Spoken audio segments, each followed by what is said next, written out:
அக்ஷய் பாரத் மாதா பார்வதி தமிழ் கடவுள். தமிழ் கடவுள்ரா, பார்த்துக்கோ. உச்சியில் உட்காந்துருக்காரா, தமிழ் வார்த்தை கொடுத்த ஒரு கடவுள். மானிட பிறவிக்கு ஆணுக்கும் பெண்ணுக்கும் உறுப்பு கொடுத்து 108 நரம்பு பாக்ஸை கொடுத்து கடவுள் கொடுத்தார். அந்த கடவுள் கொடுத்தவரே அவமதிச்சு நீ வெளியே ஓடுத, அதுதான் கணக்கு போடுதார். கணக்கு முடிஞ்சு வச்சுரா. தமிழ் வார்த்தை கொடுத்தார். அந்த தமிழ் கவர்மெண்ட்டு அவர் தான் வச்சுருக்கார் கையில் தமிழ் கவர்மெண்ட்டு. கல்வி கணக்கு ஐயா கையில் இருக்குடா. ஐயா இன்னைக்கு பதவி ஏற்று திங்கக்கிழமை, இன்றைக்கி 2வது நாள் செவ்வாய்க்கிழமை பதவி அவர் கையில் ஏற்றுட்டார். பதவியை கையில் வச்சுக்கிட்டார். கல்விக்குள்ள கணக்கு பூரா அவர் கையில் இருக்குது.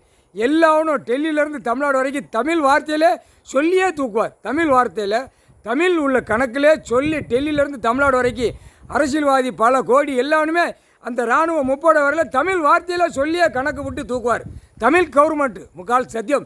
தமிழ் கவர்மெண்ட்ரா பூரா பாலாக்கி வச்சு மொழிகளை அடித்து பேப்பர் அடித்து விட்டு இல்லை முட்டா பேலே உலக நாடே இவர் உட்கார்ந்துருக்காரா சிவலிங்கம். அந்த சிவலிங்கம் இடம் பூரா மறைச்சிட்டியாடா பாய் பேலே. எப்படி உட்கார்ந்துருக்காரு தெரியுமா? அரசியல்வாதிக்கு எல்லா பேருக்கும் தெரியும். பட்டா பவர் போடுறவன் தாசில்தார் விவோ அனைத்து எல்லா பேருக்கும் தெரியும். ஆனால் கெச்சி நீ போட்டு முடிச்சிட்டடா. இவர் கெச்சி போட்டு தூக்குவார். புரியுதா? தமிழ் வார்த்தையிலே கொடுத்து தூக்குவார். தமிழ் பண்பாடிலே சொல்லி தூக்குவார். நீ தப்பு செஞ்ச கணக்கில் தப்புலே தூக்குவார். முக்கால் சத்தியம். இல்லை மானிட பேயலா பூமியில் விவசாயத்திற்கு அழிக்கிறதுக்காடா கொடுத்துருக்காரு. மூளையை திரிக்க என்னடா கல்வியாக நீயா ஏற்று நீயா கல்வியை போட்டு நீயா திரித்து நீயா அசிங்கம் பண்ணி அகம்பாதம் பண்ணி வச்சுருக்க. அந்த கல்வியை இப்போ எப்படி திரிச்சு உள்ள நீ எல்லோரும் உள்ளே மாட்டி வாரன்னு பார். முக்கால் சத்தியம். கணக்கு போட்டாச்சுரா. கணக்கு போட்டாச்சு.